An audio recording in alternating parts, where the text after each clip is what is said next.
Bienvenue dans le Club des Hommes en Noir, une émission de débat et d'analyse sur l'actualité de l'Église. L'actualité cette semaine, c'est l'avenir de l'Église de France ou de l'Église en France après l'Assemblée plénière qui a réuni les évêques de notre pays du 5 au 8 novembre dernier. Lors de cette assemblée, plusieurs thèmes ont évidemment été abordés, j'en cite simplement quelques-uns.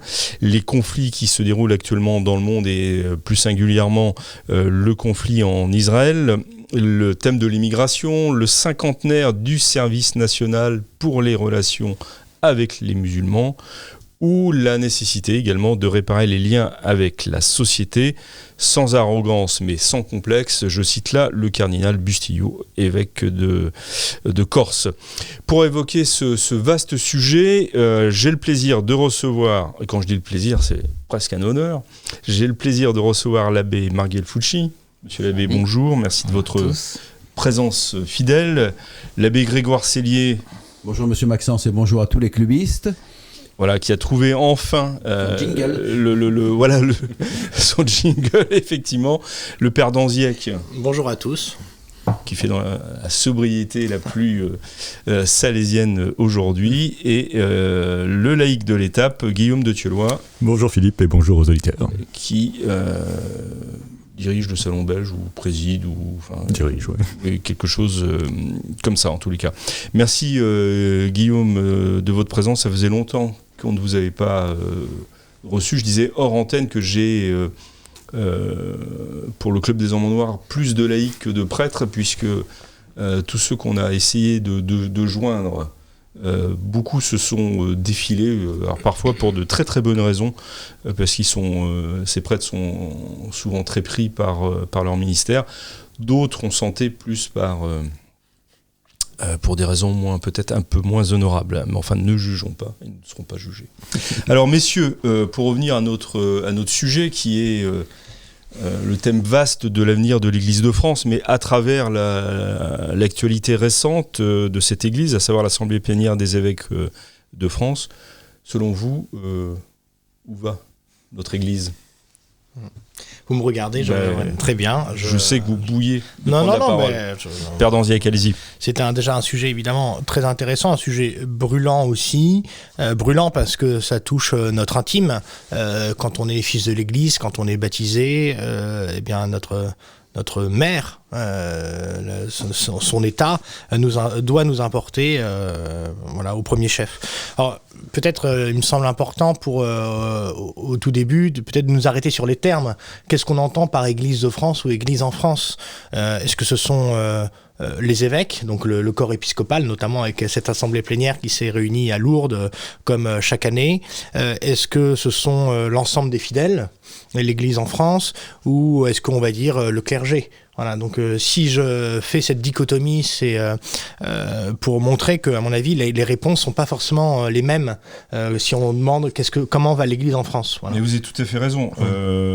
Mais on peut peut-être estimer que les décisions prises par, et c'est une question en même temps que je pose, les décisions prises par nos évêques réunis en corps épiscopal vont influencer largement sur et la vie du clergé et la vie des fidèles, au moins dans les paroisses, dans les mouvements catholiques, etc.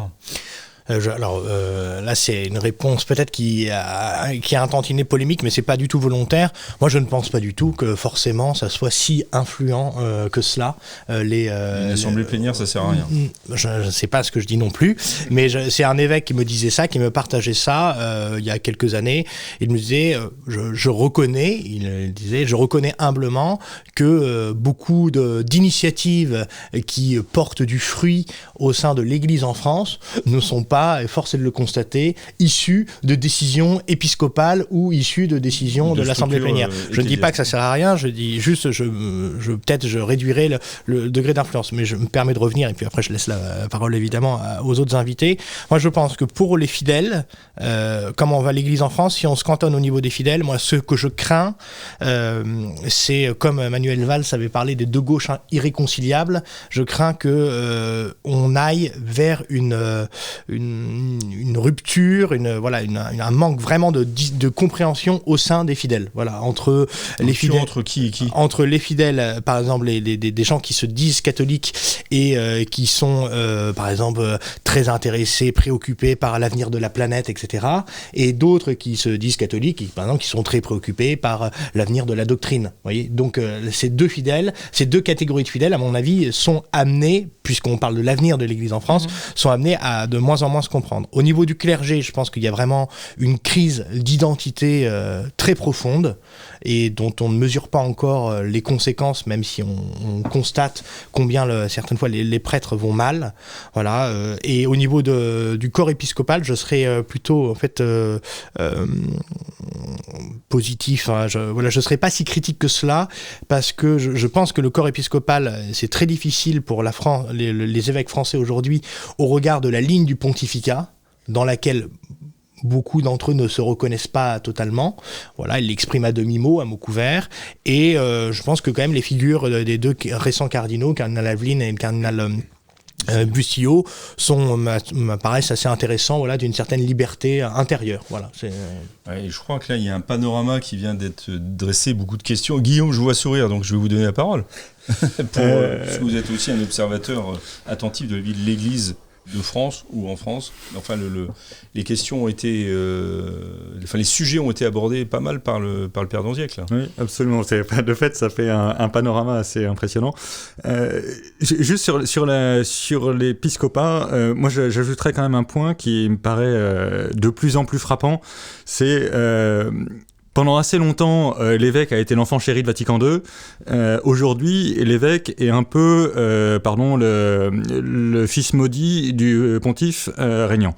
Et on a évidemment l'affaire de Monseigneur Strickland, mais de façon beaucoup plus générale, aux États-Unis, mais de façon plus générale, on a l'impression que n'importe quel petit minutante de la curie romaine peut casser la pastorale d'un évêque dans son diocèse avec une manifestement soutenu par l'autorité pour le faire. Alors, je ne sais pas très bien ce que ça entraîne, mais ce qui est certain, c'est que on a beaucoup dit à Vatican II que les évêques étaient, le collège épiscopal était le successeur du collège des apôtres, etc.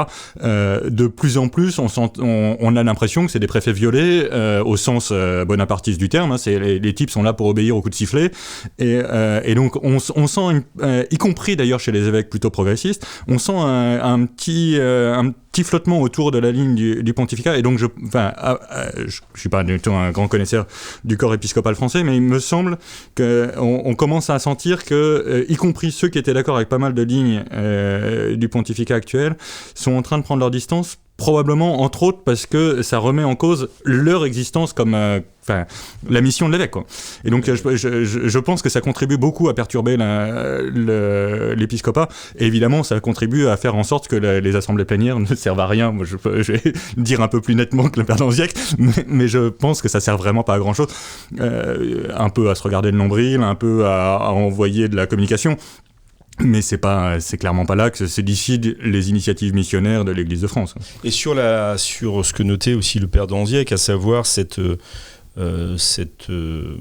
séparation, cette ligne de démarcation en quelque sorte qui traverse l'Église en France, peut-être ailleurs en Europe et dans le monde, à savoir entre des catholiques effectivement qui adhèrent à un certain nombre de thématiques comme la planète, et d'autres qui sont alors le Père d'Anziec parlait de doctrine, mais peut-être plus largement qui sont inquiétés par on peut le traduire un peu autrement, par la transmission de la foi auprès de leurs enfants, petits-enfants, sur la vitalité de la vie de foi justement, telle qu'elle a été conçue jusqu'ici. Comment est-ce que vous percevez les choses en tant que laïc ? Moi, je suis tout à fait d'accord avec ça, mais je pense que c'est beaucoup plus ancien que ça. Je pense que depuis, pour fixer les idées, je suis pas sûr que ce soit le Concile qui soit directement responsable, mais depuis la fin des années 60, une partie des catholiques, en particulier en France, ont choisi de transmettre, y compris en indépendance complète avec l'institution ecclésiale qui n'était pas très porteuse sur la transmission de la foi, pour dire les choses poliment.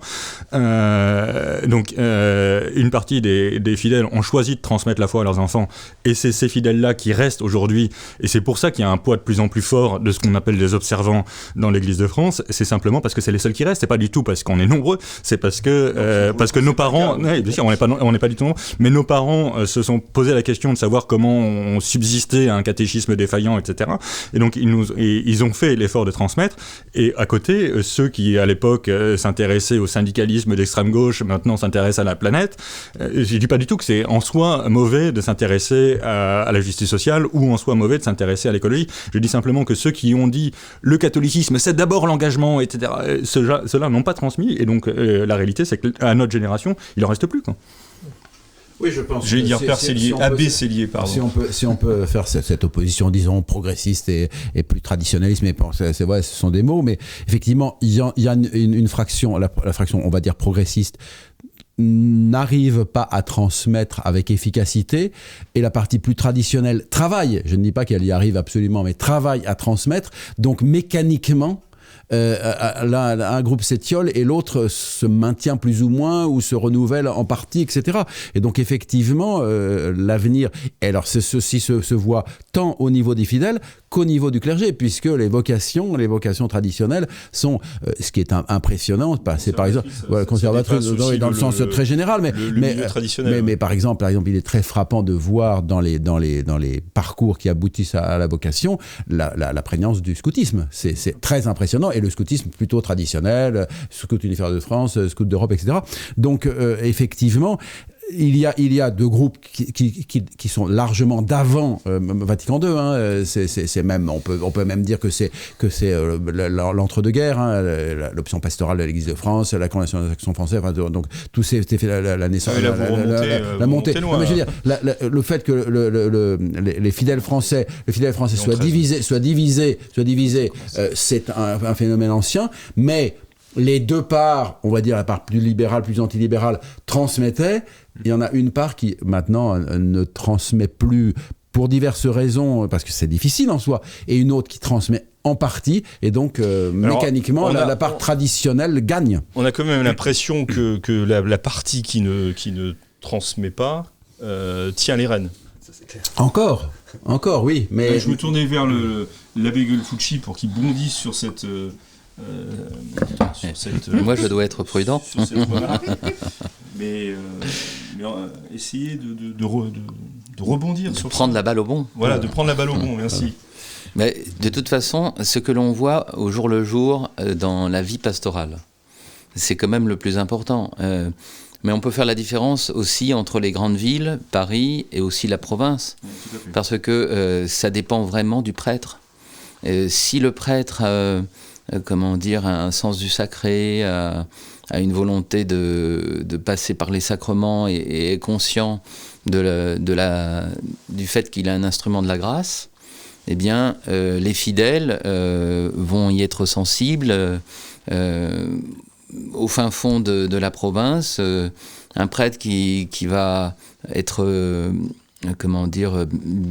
soucieux d'une belle liturgie, d'un sens du sacré, les gens voteront avec leurs pieds, c'est-à-dire qu'ils vont aller à cette messe, ils vont... Oui, en même temps, c'est de contrat, parce que les prêtres sont bougés, les prêtres ne bougent pas, mais ils sont déplacés, les équipes pastorales, liturgiques, des laïcs qui oui, mais elles sont très vieillissantes. Oui, elles sont très vieillissantes, certes, mais elles occupent bien la place. Oui, mais parfois, non. C'est-à-dire qu'elles sont tellement vieillissantes qu'elles meurent, et elles ne sont pas remplacées. Donc vous comptez sur la résolution biologique de la crise. La résolution biologique de la crise de l'Église. Oui, mais non, mais c'est pour vous dire à quel point il y a un décalage, parce que l'héritage, si vous voulez, Jean-Paul II, Benoît XVI, c'est toute une génération de prêtres, on enfonce des portes ouvertes, hein, mais c'est réel, ils sont là. Vous avez les 35-45 ans qui souhaitent simplement vivre des sacrements, encourager la prière, la vie de famille. Et puis vous avez un entre-deux qui ne savent plus vraiment où se situer. Et puis les plus anciens qui ont eu un rêve le rêve d'une église, comment dire, très ouverte, et qui, en fait, ce rêve ne s'est pas réalisé. En fait, les séminaires ne se sont pas remplis, les paroisses ne se sont pas remplies. C'est une querelle du nombre aussi. Il y a vraiment un problème actuellement du succès. C'est-à-dire que on est là, mais même les traditionnalistes vont dire, vous avez vu, on a eu 20 000 personnes au pèlerinage. Je me permets de vous couper, mais il me semble que voilà, j'ai peut-être été maladroit dans la présentation de mes propos au départ, à savoir que quand je dis qu'il y a comme il y a deux gauches irréconciliables, il y a peut-être deux catholicités irréconciliables. Malheureusement, moi je le regrette beaucoup. C'est pas tant pour dire que ce que tout le monde sait déjà, qui est différentes sensibilités dans l'Église, voilà, pour prendre un terme un peu générique. Moi, mon propos, c'est de savoir comment on peut trouver des points d'unité, des points de communion. Voilà. Or, il m'apparaît que durant la fin du pontificat de Jean-Paul II, le pontificat de Benoît XVI, il y avait une sorte de pacification, si vous voulez, dans les relations, puisqu'on se recentrait peut-être sur l'essentiel, cette nécessité d'exister dans un monde post-chrétien. Donc finalement, on va soutenir toutes les initiatives qui favorisent l'évangile du Christ. Or, en fait, le pontificat actuel et dont les évêques sont plus ou moins impactés, enfin évidemment, et même tout catholique, on voit bien qu'il y a une volonté quand même de rupture, enfin au moins dans les termes, voilà. Donc et c'est ça que moi c'est juste ça. Je dis pas qu'il y a des libéraux, des antilibéraux, des progressistes, des traditionnalistes, très bien, ça tout le monde le sait. Il me semble pour l'avenir, ce que je regrette, ce que je sens, c'est que plus cette tension qui est alimentée par des propos, par des décisions du pontife ou du Vatican, plus ça crée en fait un fossé que je crains qu'il devienne de plus en plus difficile de combler. C'est ça que je voulais signer. Je réagis à mon tour sur ce que vous venez de dire, c'est que je pense que il y a toujours eu dans l'Église, au moins depuis l'Église post-révolutionnaire en France, des tendances, des courants, etc. Ouais. Mais là, ça a atteint un niveau de tension, comme vous avez employé le mot, extrêmement forte. Et il y a vraiment deux camps qui semblent, là je vous rejoins aussi, tout à fait irréconciliables. Il n'y a pas tellement de tierce camp, quoi. Non. Il n'y a pas de et on n'a pas il n'y a pas de pont, quoi, possible avec... Non mais allez-y, puis après je donnerai la parole à... Moi, ce que je trouve malheureux, c'est qu'on a l'impression qu'on est tous prisonniers.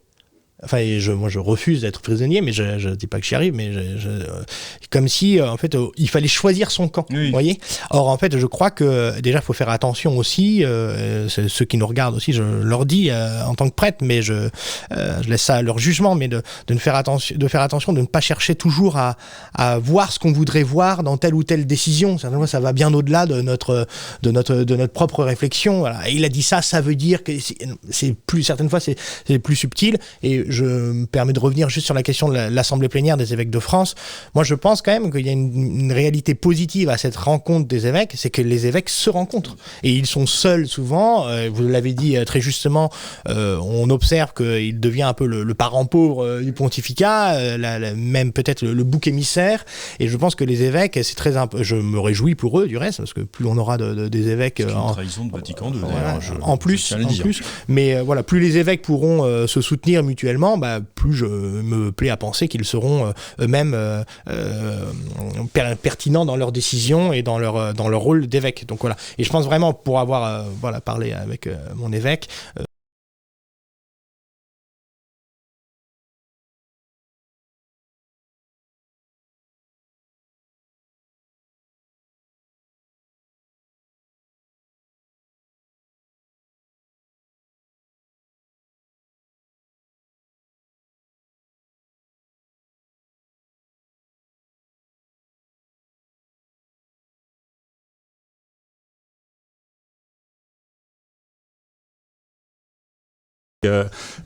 Moi, j'ai trouvé qu'ils appliquaient traditionis custodes avec une relative pondération. Je ne dis pas que ça a été merveilleux. D'abord, je pense que la décision elle-même est désastreuse, mais les évêques de France n'ont pas du tout été des zélés applicateurs. Ils ont plutôt essayé de pacifier que d'aggraver la situation.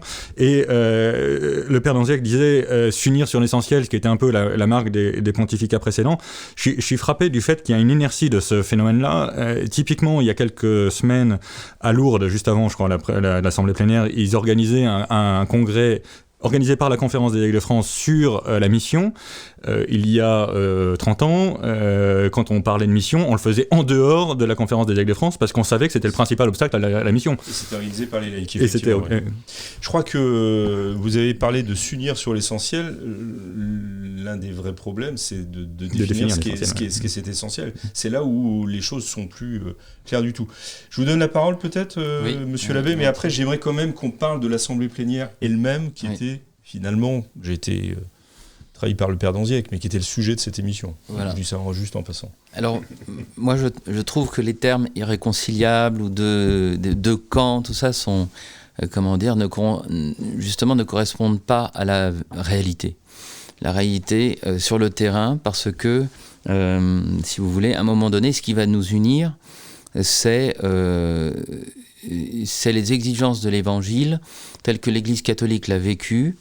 Et je prends toujours le même exemple, mais il est important parce que c'est le plus concret et le plus général. C'est le fléau du divorce depuis des décennies. Donc les personnes qui sont blessées par ces séparations, les enfants qui sont blessés par ces séparations, l'Église persistera sur l'indissolubilité du mariage. L'Église catholique, dans son essentiel, c'est le pardon 77 fois 7 fois. On n'acceptera jamais le divorce. Et donc, si vous voulez, on se réunira, par exemple, sur ce point dans l'avenir. Parce que ceux qui accepteront le divorce, ils seront de fait protestants. Et il n'y aura pas deux camps dans l'Église catholique. Ils auront quitté l'Église. Parce que c'est une marque. Sachant ou ne le sachant pas. Ah non, on le sait. Quand on fera. Non, les gens le sauront parce que le sentiront. Avec un vrai sujet. C'est un vrai problème, le divorce. Et les gens souffrent de cela. Bien sûr. Et ils savent qu'ils ont été mariés. Et ils savent que l'évangile, c'est, de se pardonner. Et de reprendre la vie commune. Et ils disent non, c'est plus possible. C'est là qu'il y a un monde post-chrétien. Mais par contre, dans la foi catholique, c'est incontournable. Moi, je suis mille fois d'accord sur la réalité que vous décrivez, à la réserve près que quand l'autorité yoyote sur l'insolubilité du mariage, yoyote, je pense, voilà. Parce que c'est exactement ça. Oui, la note d'Amoris Laetitia, c'est yoyoter. Oui, mais mais je suis d'accord. Mais il y a un mur. C'est-à-dire qu'on pourra toujours parler de bénédiction. Et l'Église ne dispose pas du pouvoir de bénir des états faux et des états de péché.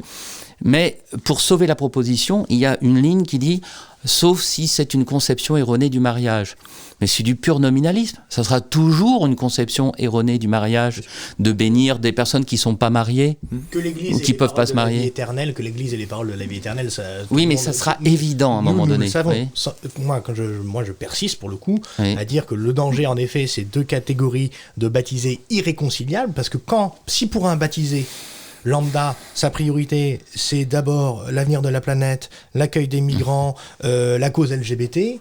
Excusez-moi, mais en fait, qu'est-ce qu'il va rechercher à l'Église ? Or, il y a des gens qui vont à l'Église, et je ne sonde pas les reins et les cœurs, mais qui sont habités par ces priorités-là.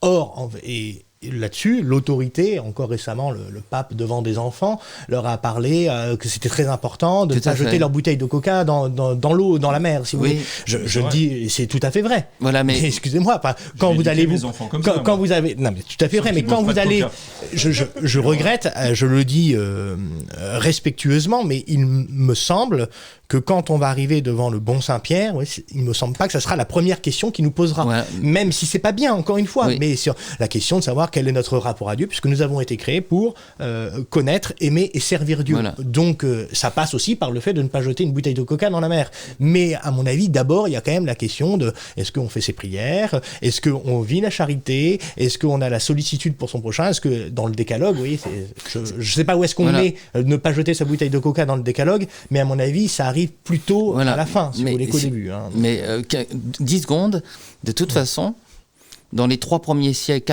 siècles, on a extirpé justement le divorce de l'Empire romain. Quand on est arrivé dans des pays ou des continents comme dans l'Afrique, on a extirpé la polygamie et la répudiation. C'est là qu'on verra qui est fidèle à Jésus.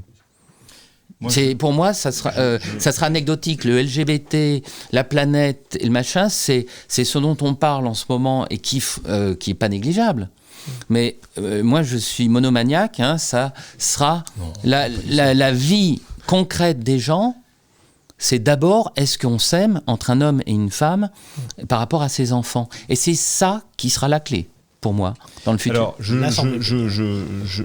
j'ai presque envie de proposer une minute de silence, tout simplement parce que jusqu'ici, on n'a quasiment pas entendu l'abbé Sellier. Donc, je tiens à le saluer d'une part, cette discipline. Et donc en plus, je vais faire le bon élève, un peu lécheur, n'est-ce pas? Allez-y, monsieur l'abbé. Ah, enfin. Alors, comment réagissez-vous à Moi, je suis frappé. J'ai lu les 2 discours d'introduction qui étaient de Moulin-Beaufort et de conclusion. Je pense que c'était aussi de lui, mais c'était pas marqué. Bon, bref. Et je suis frappé que les sujets sociétaux, l'immigration, la défense de la vie, avortement, euthanasie, les guerres et le terrorisme, la transformation climatique, etc., prennent tant de place au détriment des sujets proprement religieux et surnaturels, qui sont tout de même, me semble-t-il, la responsabilité première de l'Église. C'est une très bonne transition avec tout ce qu'on vient de dire. Bravo. L'Église, évidemment, a son mot à dire sur ces sujets. Il n'y a pas de problème.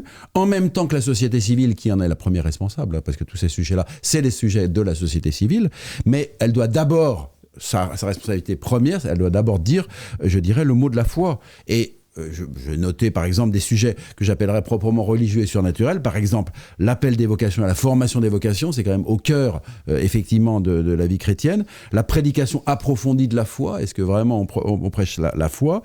L'école chrétienne comme lieu de transmission de la foi, qui est essentiel. La qualité de la liturgie, etc. Toutes ces choses-là, c'est quand même des choses absolument essentielles. Donc il y a plein de choses sur la défense de la vie, tout ça, c'est très bien. Hein, je veux dire, j'ai rien contre le communiqué qu'ils ont fait, mais ça me paraît une place immense par rapport quand même à la responsabilité première. Laissons les politiques faire de la politique en les éclairant et faisons d'abord le travail. Le rôle des évêques quand le pouvoir temporel défaille, c'est de rappeler les principes. Je suis d'accord, c'est pour ça que j'ai dit de réorienter les choses. Je dis que l'Église pour peu qu'il le fasse d'ailleurs, mais j'ai dit que l'Église a son mot à dire. J'en suis d'accord, tout en sachant que politiquement, c'est aux politiciens de faire de la politique, mais d'abord et avant tout. Mais je dirais ça, c'est une mission seconde. Importante mais seconde, ils ont d'abord à dire le mot de la foi. Et vous regrettez qu'ils ne l'aient pas fait ou ils l'ont fait que partiellement? Je trouve que, si vous voulez, lorsqu'on lit l'ensemble des documents que vous nous avez envoyés et qui sont les documents un petit peu officiels, on est submergé de sujets sociétaux, encore une fois, qui ne sont pas du tout négligeables et méprisables. Et la façon de faire, c'est je ne le méprise pas absolument, mais qui sont quand même, qui sont quand même de second plan par rapport à l'essentiel de ce pourquoi ils sont mandatés quand même. Abbé Guelfucci, parlez. Ce qui est extraordinaire, c'est que s'ils veulent être prophétiques et fous, mais par exemple, sur le conflit, proposer de croire le conflit palestino-israélien, mais proposer officiellement en assemblée d'évêques, de dire soyons fous dans un premier temps, ensuite on parlera politique, mais votre haine mutuelle peut être résolue en croyant que Dieu s'est fait homme et que c'est l'enfant Jésus et le baptême qui pourra vous réconcilier. Alors ça semblera complètement débile, mais au moins, si vous voulez, si on entend les évêques dire « nous proposons aux juifs le baptême et nous proposons aux musulmans le baptême », d'ailleurs il y a des Palestiniens qui sont chrétiens, mais qu'au moins il y ait 4 lignes là-dessus. Non, mais Parce que où est la paix sans Jésus ? Où est la paix sans l'incarnation ? Ou alors, justement, où est la paix sans la religion ? c'est très intéressant ce que vous dites. Ça me semble tellement fou de ne jamais proposer le baptême à ces deux peuples, au moins à un temps de la négociation. Enfin, c'est tellement loin du surnaturel. Alors, monsieur l'abbé, c'est très intéressant ce que vous venez de dire, puisque ça me permet de citer une information, puisque le dimanche 5 novembre, donc la conférence des évêques de France s'est jointe au Shabbat mondial, qui est né d'une initiative du grand rabbin d'Afrique du Sud, et donc se joindre à ce Shabbat, si j'ai bien compris, à ce Shabbat mondial, dans le cadre du conflit israélo-palestinien, c'était de laisser une chaise vide à chaque table pendant le repas, dans le but de rappeler les 240 otages, oui je ne me trompe pas de nombre, pris par le Hamas. Mais ça me semble pas scandaleux.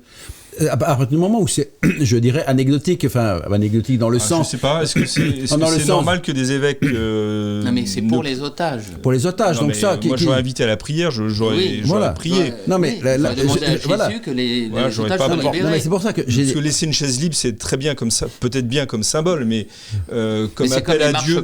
C'est comme les marches blanches maintenant pour les décès. Mais comme appel à Dieu, c'est quand même assez limité. Voilà, c'est pour ça que je dis que c'est anecdotique, et ça devrait être en deuxième position, en disant, nous participons à une initiative qui rappelle que... Et effectivement, au cœur, c'est quand même la mission de l'Église, la prière, l'annonce de notre Seigneur Jésus-Christ, qui est, comme dit l'abbé Le Pucci, il a parfaitement raison, qui est notre paix. Il n'y a rien à faire. Guillaume, vous avez participé au Shabbat mondial ? Vous avez laissé une chaise...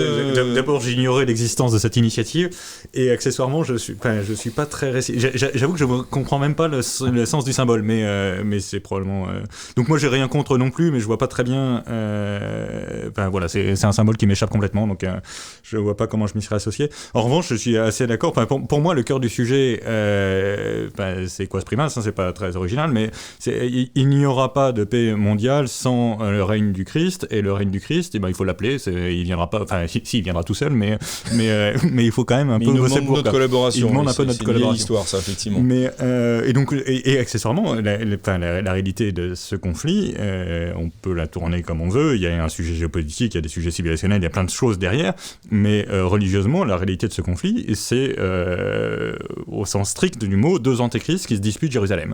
Et 2 antéchrists au sens exact du mot qui ont refusé le Christ. C'est-à-dire à la fois le Talmud et le Coran, qui sont construits, écrits pour ça, pour refuser le Christ. Et donc, et accessoirement arbitrés par l'ONU, qui est un autre antéchrist qui a refusé aussi le Christ. Donc, c'est pas pour faire un truc mystico-gazeux, mais c'est simplement pour dire le cœur du sujet du conflit israélo-palestinien, comme toutes les réalités humaines, au fond du fond, il y a une question religieuse, et là, c'est vraiment, ça clignote. Normalement, ça devrait sauter aux yeux de tout le monde, spécialement d'un évêque, mais c'est vrai que je trouve un peu surréaliste que personne n'en parle. Accessoirement, puisqu'on évoque cette question de conversion des juifs et des musulmans, il y a dans l'assemblée plénière des évêques, il y a eu le sujet de la conférence. C'est pas tout à fait vrai qu'on n'a pas parlé de sujet religieux, on a parlé de la conversion des musulmans, mais on en a parlé d'une façon très étrange là aussi. Moi, j'ai lu cette phrase là, donc j'arrive même pas là non plus à comprendre ce que ça veut dire. Il faut donc les évêques ont félicité les convertis de l'islam au christianisme, ils ont félicité pour leur courage, c'est très bien. Mais ils ont rajouté qu'il ne fallait pas s'arrêter à une vision minimaliste qui ne verrait dans l'islam qu'une erreur ou une hérésie. Qu'est-ce que ça veut dire exactement ? Parce que... Mais attention, si vous lisez bien cette phrase, la conférence des évêques dit que l'islam est une erreur et une hérésie. Oui. Il ne faut pas seulement considérer que c'est une erreur et une hérésie, mais ça peut être, il peut y avoir des éléments, des traces du verbe dans l'islam. Les personnes qui sont dans l'ignorance invincible prient plus qu'un bobo parisien dans l'islam. Mais par contre, ce qui est intéressant dans cette phrase, c'est qu'ils se sont piégés eux-mêmes.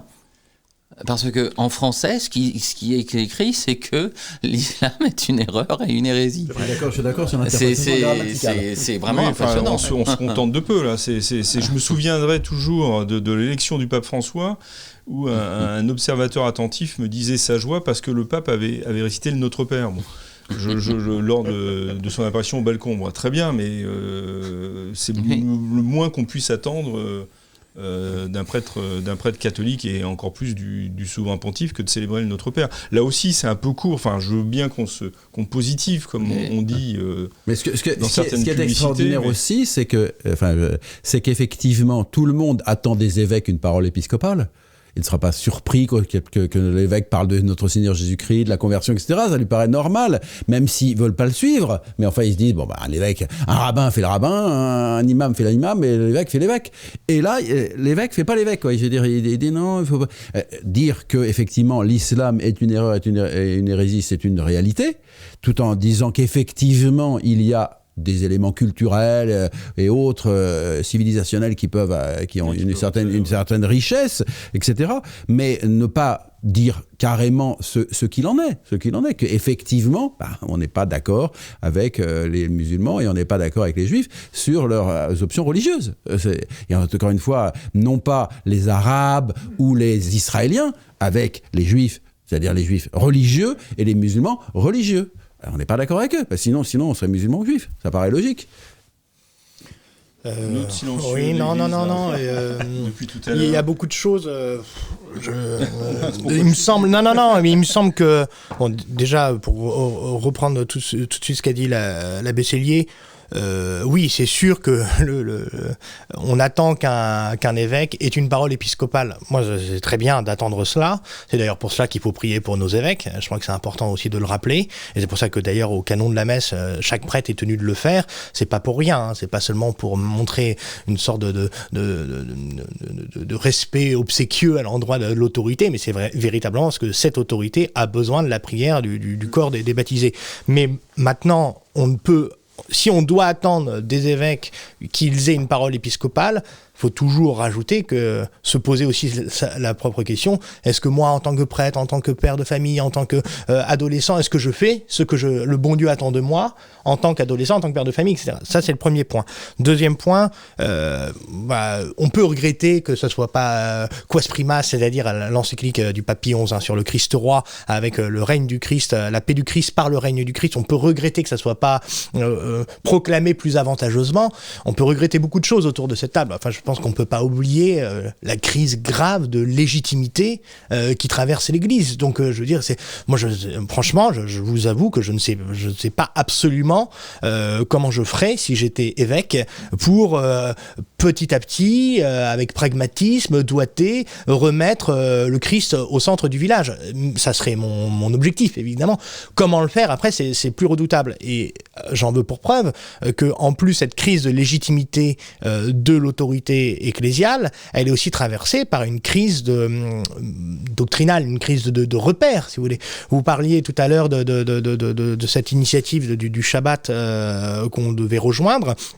En soi, moi, évidemment que j'ai rien contre, mais par exemple, moi, j'ai entendu que suite à des attentats, il y en a tellement que je ne sais plus lequel, mais suite à un attentat qui a eu lieu, dans une maison diocésaine, on a observé 1 minute de silence. Une maison diocésaine, non, ça veut dire ça n'a pas de sens. Oui. Expliquez pourquoi ça n'a pas de sens. Ça n'a pas de sens. Alors, que tout très le bien. monde Alors, saisisse pourquoi ça n'a pas de sens. Ça n'a pas de sens. Cette minute de silence, elle peut avoir un sens dans un univers chrétien, c'est-à-dire qu'en fait, on ne sait pas prier, donc en fait, on se tait, on manifeste une sorte de respect, et tout ça, c'est déjà louable, voilà, que ce soit dans un stade, que ce soit, voilà, mais dans nous qui sommes fils de Dieu par le Saint Baptême, enfants de Dieu, eh bien, nous sommes appelés évidemment non pas à avoir 1 minute de silence, mais à faire une prière de réparation dans une chapelle, une adoration du Saint-Sacrement, ou surtout la célébration de l'Eucharistie, du Saint-Sacrifice de la messe, en réparation ou en action de grâce, etc.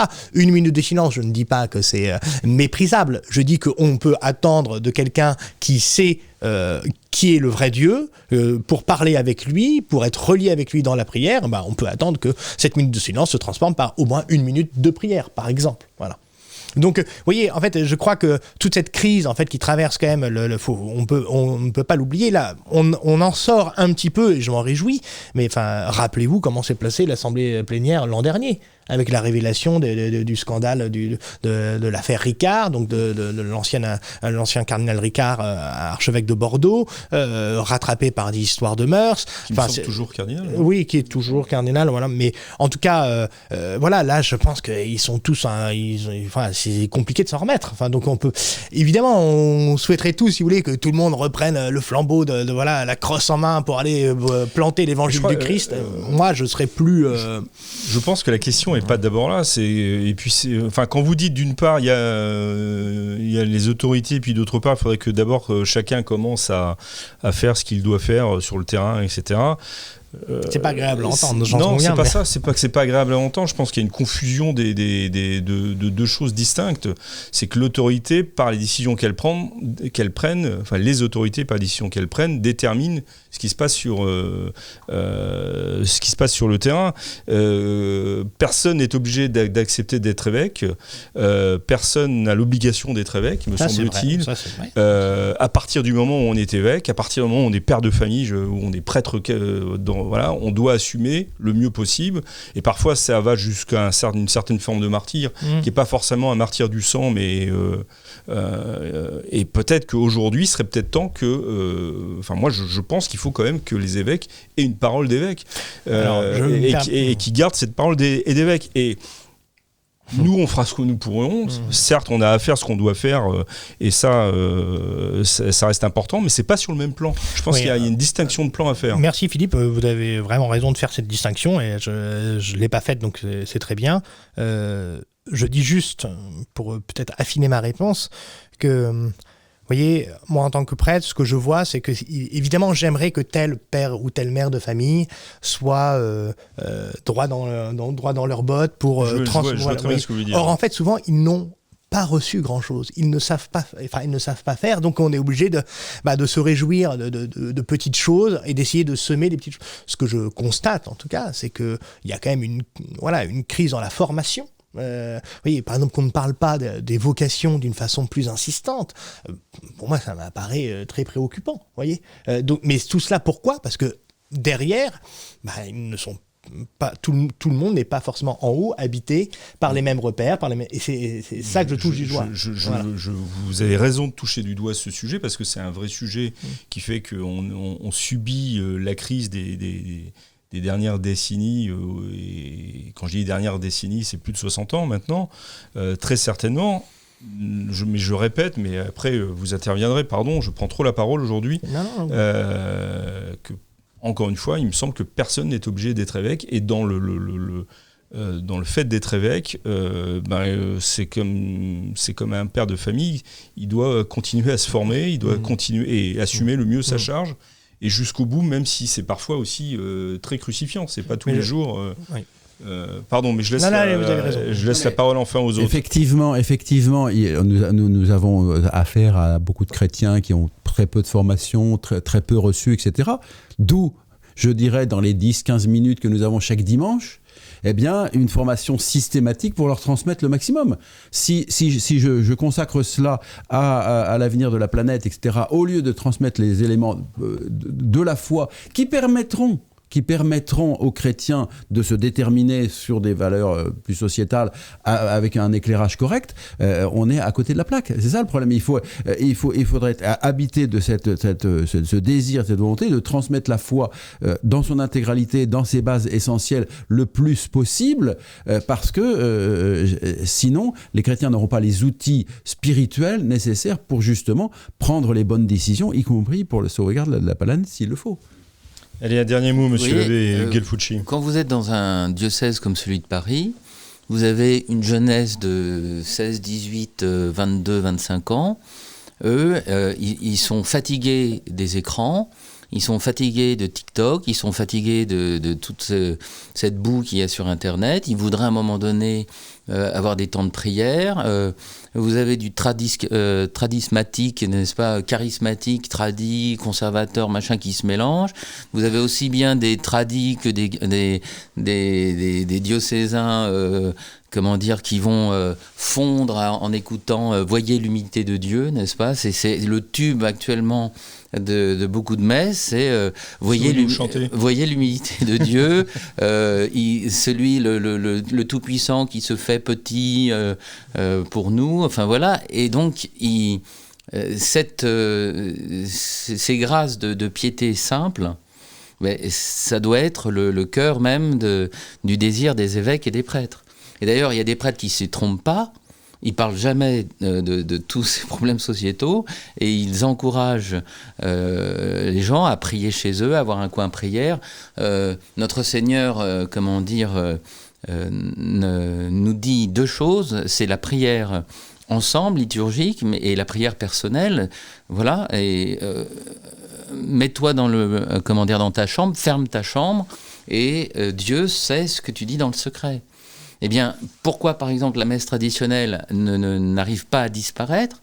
C'est parce que c'est pas une messe en latin, c'est 80% de silence, d'adoration, et ce qui fait que vous aurez toujours des jeunes qui n'ont ni un père et une mère tradis, qui vont être sidérés par cette messe, parce qu'ils vont pouvoir, entrer dans le mystère sans entendre le ton de la voix ou le visage d'un prêtre. Voyez, et c'est une des raisons de cette piété qui doit être le centre.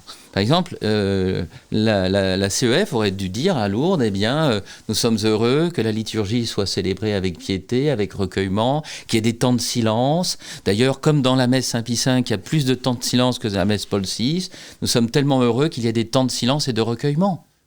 Voilà.